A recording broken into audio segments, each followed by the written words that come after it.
Grant Ralston here, delivering a micro lecture based upon cerebral palsy. This is Unit 5 on supporting clients with long-term neurological conditions. The objectives of this micro lecture is to help you understand and increase your knowledge based upon the mechanisms, causes and symptoms of cerebral palsy. We'll also look at varying types of cerebral palsy or cerebral palsy and also motor dysfunction. And we're also going to look at some of the treatments and etiology of it. So this will probably take around 30 to 45 minutes. So there's a little bit of content to go through, so we contextualise this subject so we're fully aware of the treatments available. So cerebral palsy is the commonly used name for a group of conditions characterised by motor dysfunction due to non-progressive brain damage early in life. They're usually associated disabilities as well as emotional and social family difficulties. And the range of severity can be from total dependence and immobility to abilities of talking, independent self-care, walking and other skills, although with some unstable actions. So cerebral palsy, as I said, is a group of disorders that affects a person's ability to move and maintain balance and posture. Cerebral palsy is the most common motor disability in childhood, and all cerebral means is having to do with the brain, and palsy means weakness or problems with using the muscles. So cerebral palsy is just joining these up together. So cerebral palsy is caused by abnormal brain development or brain damage to the developing brain that affects a person's ability to control his or her muscles. The symptoms of cerebral palsy vary from person to person. A person with severe cerebral palsy might need to use special equipment to be able to walk or ambulate, or might not be able to walk at all and may need lifelong care. A person with mild cerebral palsy, on the other hand, might walk a little awkwardly but might not need any special assistance or help. Cerebral palsy does not get worse over time, though the exact symptoms can change over a person's lifetime. All people with cerebral palsy have problems with movement and posture. Many also have related conditions such as intellectual disability, seizures, often problems with vision, hearing or speech. In addition to this, there may be changes in the spine such as scoliosis or joint problems such as contractures.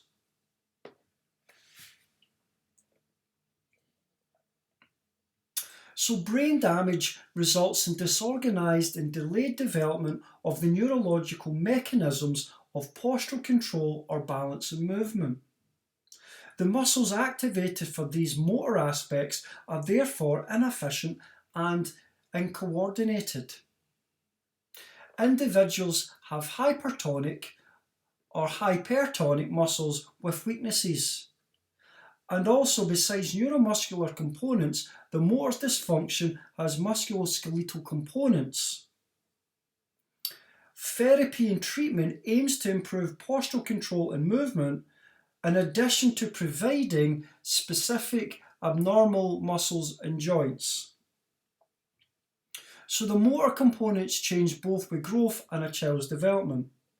Change also depends on how an individual uses their body. However, the brain damage is not progressive, though the motor behaviour changes. What matters most to a child and their family is the overall functional delay and abnormal performance. Some therapists need to address these functional daily difficulties together with a child and their parents, or in addition directly with an older person with cerebral palsy. Therapists will assess and assume which of the abnormal motor components are responsible for any functional absence and abnormal performance. There are different views as to which abnormal motor components are responsible for the total motor dysfunction and what correlation exists between various components. The underlying motor dyscontrol is still debated, and this is not surprising as not all the normal abnormal neurological mechanisms are fully understood. In addition to this, there's biomechanical issues and problems that result from these abnormal mechanisms, which also provide heated exchange and debate. Research at this moment continues on the basic dyscontrol and biomechanics.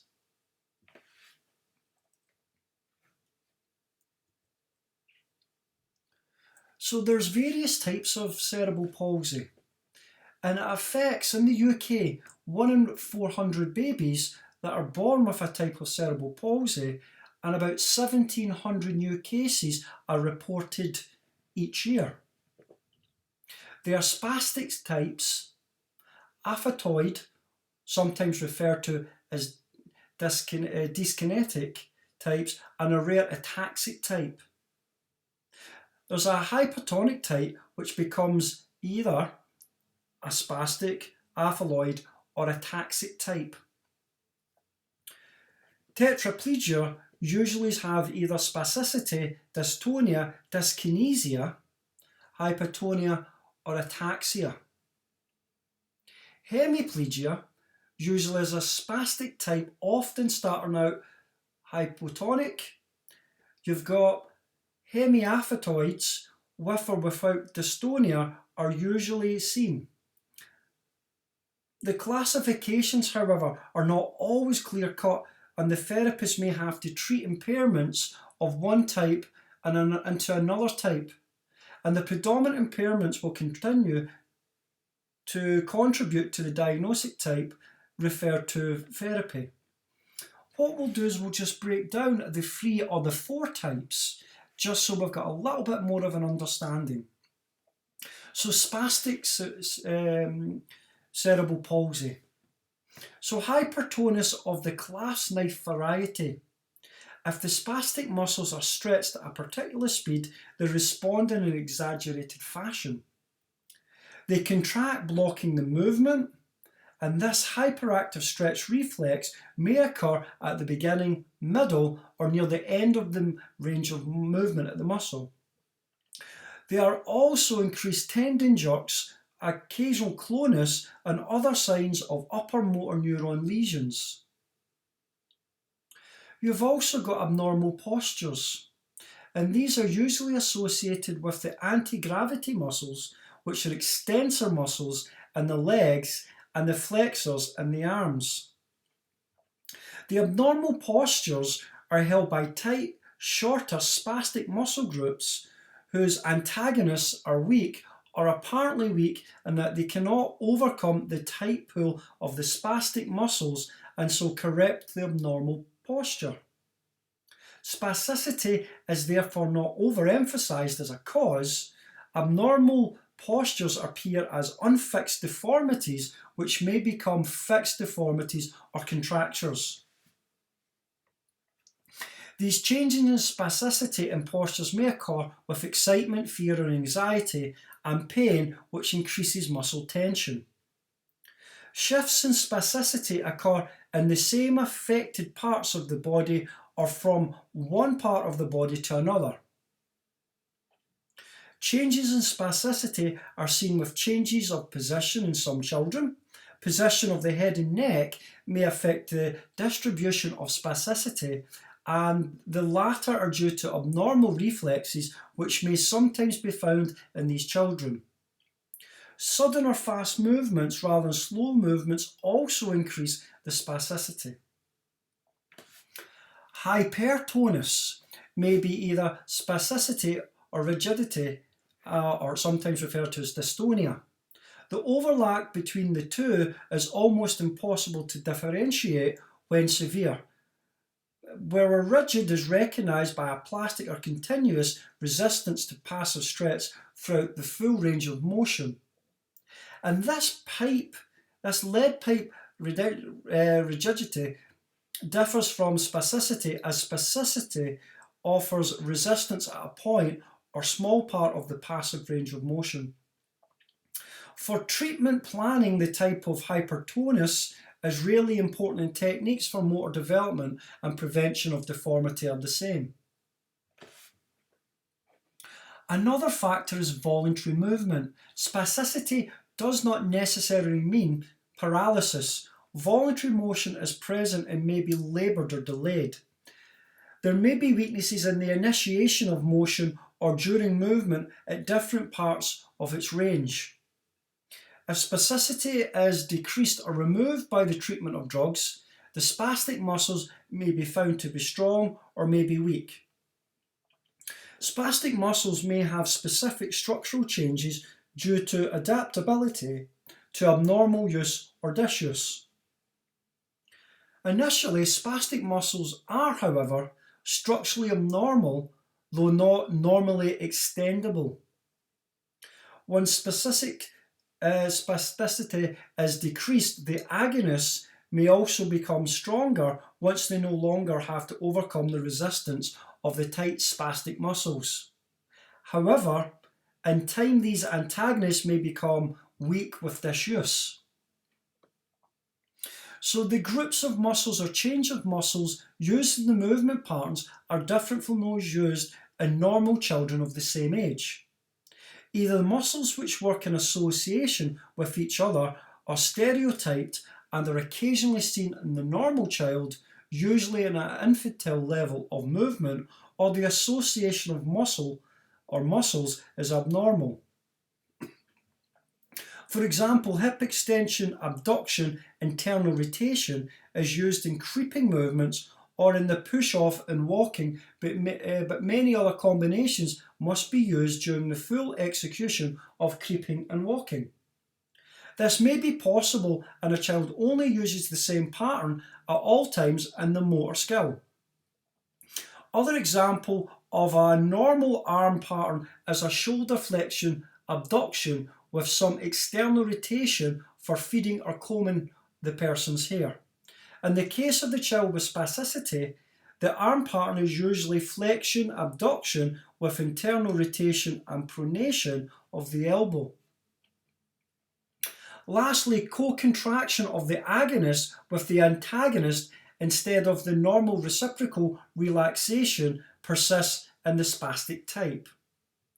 Normal co-contraction is also evident in any person attempting a new and difficult skill. Before the postural control develops in normal infants, there is co-contraction of a positive supporting response in weight bearing and co-contraction features in early stages of walking. These patterns persist in cerebral palsy, and the control interferes with the efficiency, creating weaknesses of both postural muscles and voluntary synergies, and that's just movement patterns. When we look at aphyloid cerebral palsy, main motor characteristics are involuntary movements or involuntary movements. They are sort of bizarre, purposeless movements which may be uncontrollable.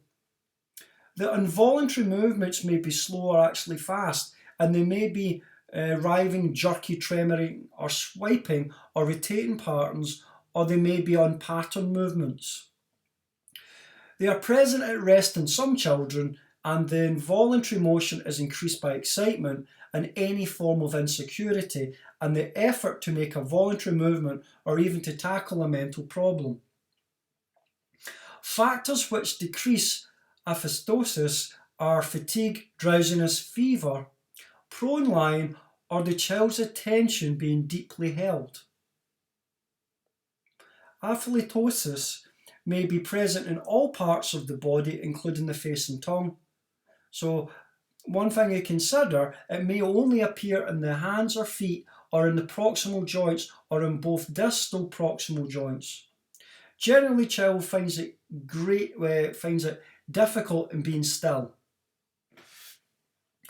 Other parts with aphytoid is postural control. The involuntary movement or dystonic spasms may throw a child off balance. However, the well-known instability in aphetoids is often directly connected with the postural mechanisms. Work done by Foley in 1998 relates involuntary motion with abnormal tilt reactions. Voluntary movements, and they are possible, but there may be an initial delay between the movement and when it begins. The involuntary movement may partially or totally disrupt the willed or endeavoured movement, making it uncoordinated, and there is a lack of finer movement and motor control in weaknesses. Hypertonia or hypotonia. So hypertonia or hypotonia either may exist or there may be fluctuations of tone. So the hypertonus or dystonia is a lead pipe or cogwheeled rigidness, and there is a continuous resistance to passive stretch throughout full range of motion. Dystonia can be partially disabling, especially if combined with spasticity. Arousal of emotions increases this tone, and sudden flexion or extensor spasms could actually occur. And sleep decreases spasms or dystonic postures. So we've got something also that refers to the aphetoid dance, and some aphetoids are unable to maintain weight on their feet and continually withdraw their feet backwards or upwards and outwards in an aphetoid sort of dance. And they may take weight on one foot whilst pawing or scraping the ground and a withdrawal motion with the other leg. And this has been attributed to a conflict between grasp and withdrawal reflexes, and this conflict of reflexes may also be seen in their hands. In addition to this, you get paralysis of gaze movements may occur, so that aphetoids may find it difficult to look upwards and sometimes also to close their eyes voluntarily. With poor head control also disrupts use of their eyes. The dyskinetic types change with time, however, and they may be floppy in babyhood and only exhibit the involuntary movements when they reach 2 or 3 years of age. Adult aphetoids do not appear hypotonic but have muscle tension, and muscle tension also seems to be increased in an effort to control involuntary movements. Subclassifications of aphetoids vary from centre to centre or clinic to clinic, and it is therefore particularly inaccurate to discuss the treatment of aphetoids as mentioned above or the other slide about any classifications changes over a given time. So it's important to note that the treatment, you've got to treat the symptoms found rather than the subclassifications of this.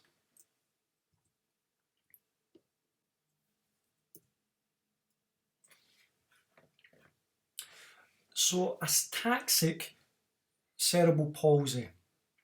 The main motor characteristics are disturbance of balance, and there is poor fixation of the head, trunk, shoulder and pelvic girdles. Some ataxics overcompensate for the instability by having excessive balance, saving reactions in their arms. Instability is also found in children with any type of cerebral palsy, and unsteady gaits arise from the brain lesions affecting motor control. So voluntary movements are present but uncoordinated, and the child overreaches or underreaches for an object and is said to have been dysmetria. This inaccurate limb movement in relation to its objective may also be accompanied by intention tremor. Poor fine hand movements also occur, and hypotonia as usual, and there is excessive flexibility of joints and poor muscular power.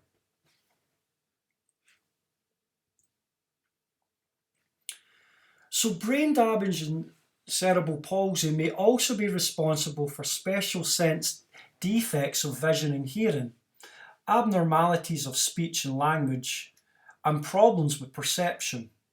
Perceptual defects are difficulties in recognizing objects or symbols, even though sensation as such is not impaired, and the patient can improve by other means to know or have known what the object or symbol is. There may also be dyspraxia, which is also referred to as visual motor defects. And this means that the child is unable to perform certain movements even though there is no paralysis because the patterns have been lost or haven't been developed. Dyspraxia can involve movements of the limbs, face, eyes, tongue, or be specifically restricted to such acts as writing, drawing, and construction, or even dressing. In other words, there seems to be a problem in motor planning in those children who are dyspraxic. Some children may also have various behavioural problems, such as being easily distractive, hyperkinesis, which are based on the brain damage. All these defects result in various learning problems and difficulties in communication. In addition, there may also be various epilepsies or intellectual impairments. However, not every child has some or all of these associated impairments. Even if the impairment were only motor, the resulting limited movement would prevent the child from fully exploring the environment.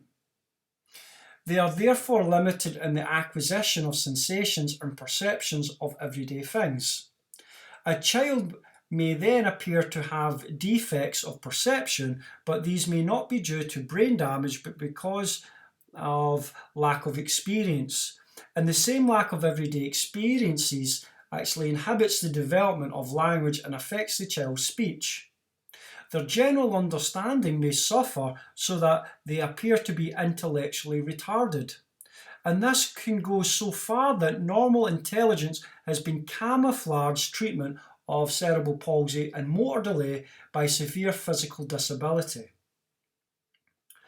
In addition to that, the lack of movement can affect the general behaviour of the child, leading to some abnormal behaviour, and that is because of the lack of satisfying emotional and social experience for which movement is necessary.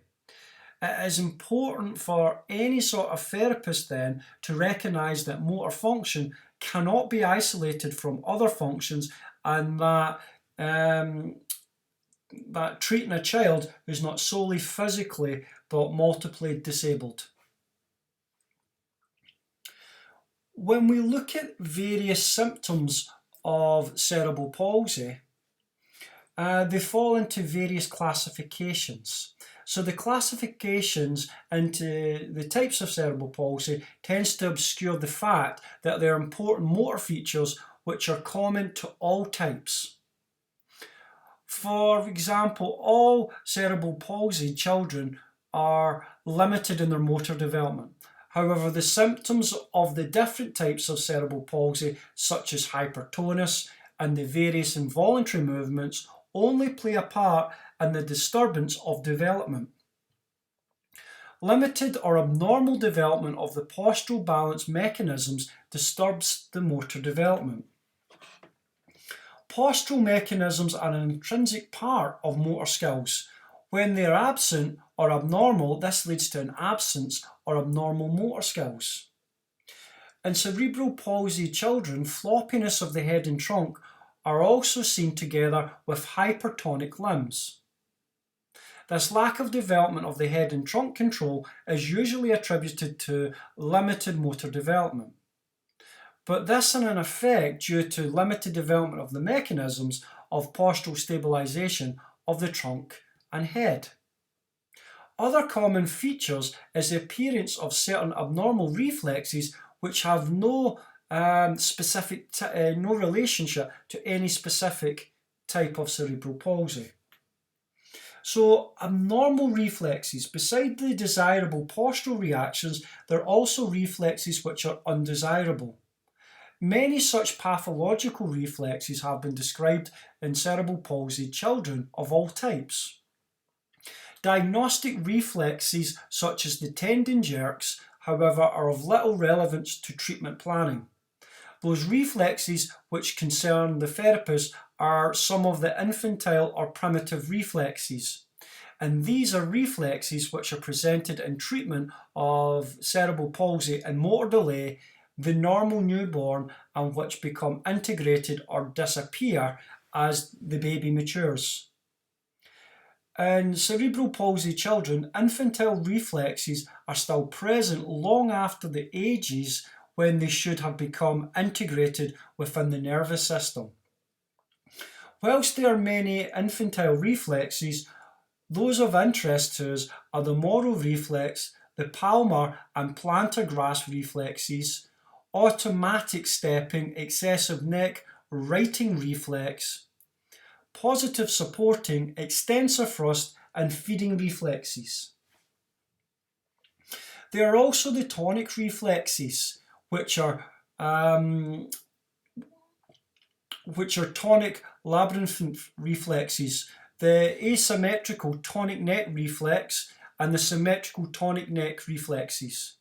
Some neurologists have actually grouped these tonic reflexes amongst the infantile reflexes, whereas others argue that they are not present in the normal infant and are always pathological. These tonic reflexes are sometimes called postural reflexes, but they are normal postural reflexes and shouldn't be confused with the normal postural mechanisms. So the principle of treatment which therapists generally follow in relation to the complicated collection of reflexes is not to go reflex hunting. Reflexes often concern the therapist when they interfere with motor function and speech. However, this doesn't always occur. The approach is to examine the function of the child first, only when abnormality has been detected, and then to consider whether one of the reasons for this abnormality seems to be a pathological or primitive reflex. So tonic reflexes are only seen in the most severely impaired children, especially when we're looking at the primitive and tonic reflex reactions. And these are given so that the therapist recognises any total or remnants of these reflex reactions or infantile primitive responses in individual children. The reactions may be stimulated by either peripheral or cortical activation, and some children with severe multiple disabilities activate some of these reflex responses in their efforts to balance, move, or communicate non-verbally. When we look at another one, we look at motor delay. So cerebral palsy consists of both motor delay and motor disorder. And there are many other conditions which represent similar problems of motor delay and disorder. All these conditions are also called the developmental disabilities. And they may be due to intellectual impairment, which is caused by various metabolic disorders, chromosome abnormalities, and other abnormalities of the skull and brain, endocrine disorders, and the causes of brain damage given for cerebral palsy. Also, Down syndrome also creates motor delay. Deprivation of normal stimulation associated with social, economic, and emotional problems, including material depression, malnutrition alone, however, usually together with deprived environments, once malnutrition is treated, lack of normal stimulation may still be limit the child's development. The presence of non-motor impairments which may lead to motor delay, that includes severe visual impairments, severe perceptual defects, apraxias, as well as intellectual disabilities. Children with delay in any developmental area may have an associated delay in motor development.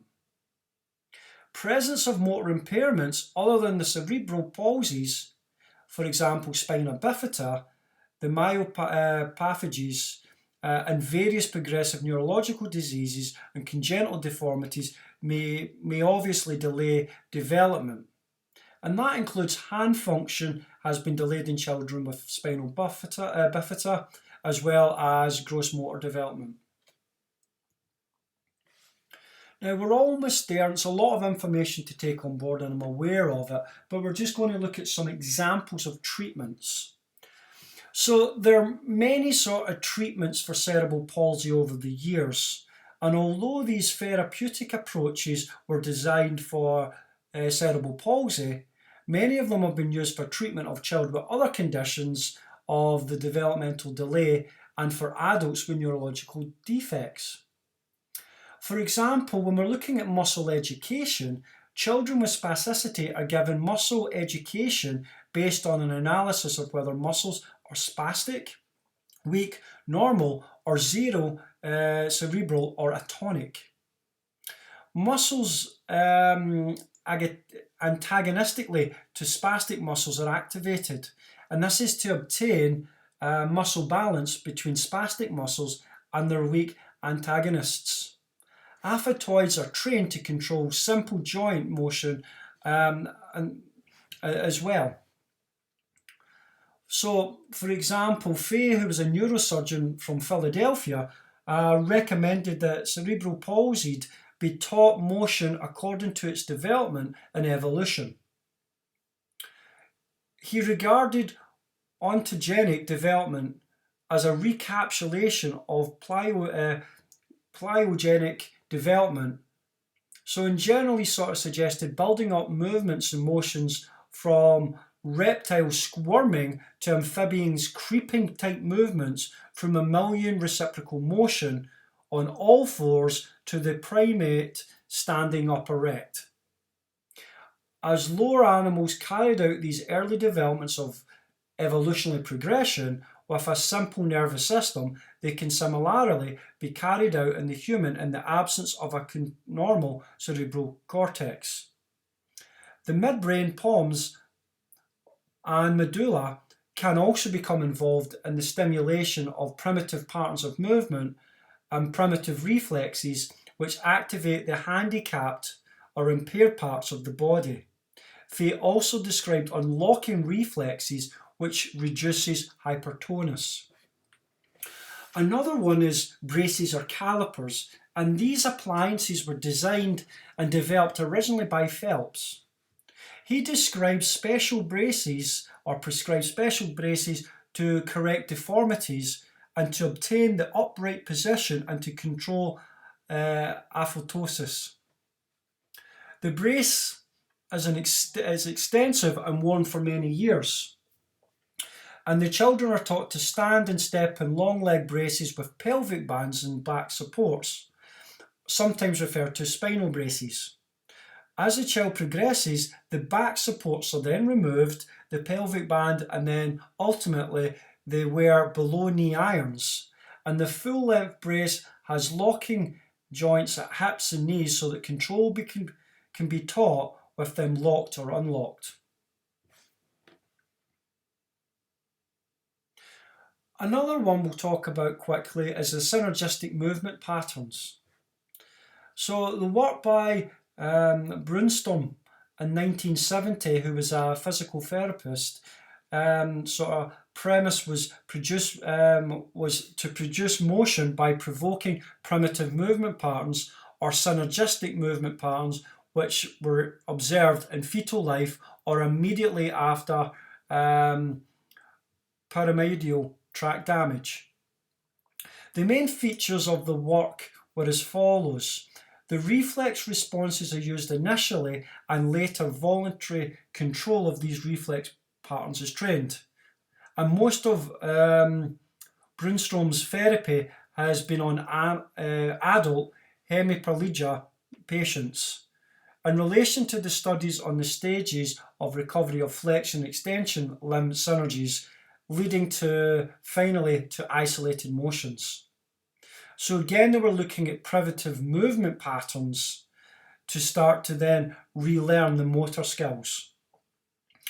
Another one, finally, was PNF movements. or actions, being proprioceptive neuromuscular facilitation. So the work by Kabat, a neurophysiologist in the USA, they had discussed various neurological mechanisms which could be used in a therapeutic exercise setting. With the help from Knott and Voss, he developed a system of movement facilitation techniques and methods for the inhibition of hypertonus. And the main features of these methods are as follows. So, movement patterns based on the patterns observed with functional activities such as feeding, walking, playing tennis, golf, or football. These patterns are spiral or rotational and diagonal with a synergy of muscle groups. The movement patterns consist of the following components. You either get flexion or extension, abduction or adduction, internal external rotation. So, sensory stimuli from an afferent component are skillfully applied to facilitate the movement.